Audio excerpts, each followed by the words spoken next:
O pastor Andrews, primeiro missionário da igreja adventista enviado ao exterior, certa vez chegaram para ele e disseram assim: Pastor Andrews, se por acaso todas as Bíblias do mundo se perdessem, você poderia reproduzi-la de memória? Ele disse assim: olha, o Antigo Testamento eu não me garanto, mas caso o Novo Testamento se perdesse, eu poderia reproduzi-lo palavra por palavra. Bom, uma pergunta, não precisa levantar a mão, não quero constranger ninguém, mas apenas para refletirmos. Quantos de nós aqui temos apenas os 10 mandamentos de memória, mas não os 10 mandamentos assim, não farás para ti imagem de escultura e ponto final? Não, com tudo que está escrito ali. Não farás para ti imagem de escultura, nem coisa alguma do que há em cima do céu, etc, etc, etc.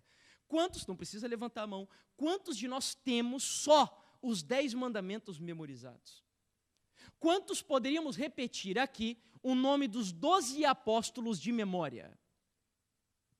Mas quantos de nós talvez poderíamos dizer os jogadores da seleção brasileira ou portuguesa de memória? Sabe qual é o nosso grande problema? Não é tanto falta de conhecimento.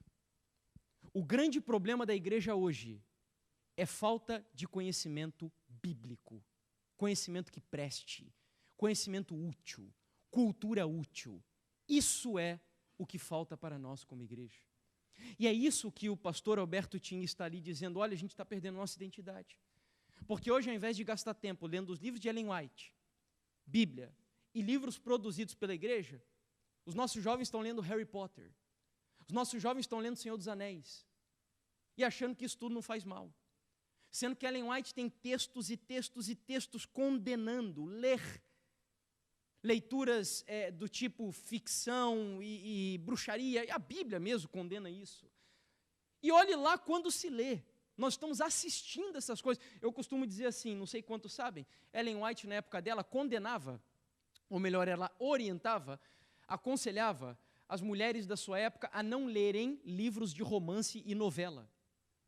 Porque ela diz que isso tornava a mente das irmãs enfermiça, sentimental, e quando se casavam, criavam castelos na areia, pensando que a vida de casamento era uma vida assim meio romântica, aquela coisa principesca, tipo Romeu e Julieta.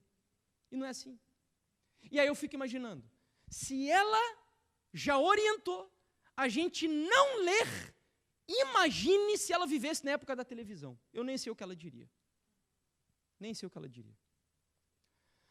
Bom, você precisa meditar nessa pergunta. Tudo que eu estou pregando aqui, o meu objetivo não é que você olhe para ninguém dentro da igreja. Eu não quero que a gente saia daqui olhando para o irmão X, Y e Z, pensando assim, bah, esse daqui está longe de Deus, esse daqui está mais ou menos, esse daqui é o cara. Não é esse o objetivo. As mensagens que eu trouxe para vocês nessa semana têm um único objetivo, é você olhar para uma pessoa aqui dentro da igreja. Que pessoa é essa? Você mesmo. É você fazer uma autoanálise da sua vida. E a segunda pessoa para quem você vai olhar é aquela pessoa que foi crucificada no Calvário, porque ela deve ser o modelo e exemplo da sua trajetória rumo ao céu. Não se preocupe com o seu redor, se preocupe com o crescimento espiritual da sua vida. E tenha muito cuidado para não se tornar um crítico também. Muito cuidado. Porque a grande estratégia de Satanás hoje também tem sido assim, diz Ellen White, quando ele não consegue prender a pessoa no frio formalismo, ele empurra para o fogo do fanatismo. E o diabo está brincando dentro da igreja com esses dois extremos. Pessoas liberais e pessoas fanáticas, que agora olham para tudo que é lado e acusa e critica e etc. Deus não nos chamou para fazermos isso.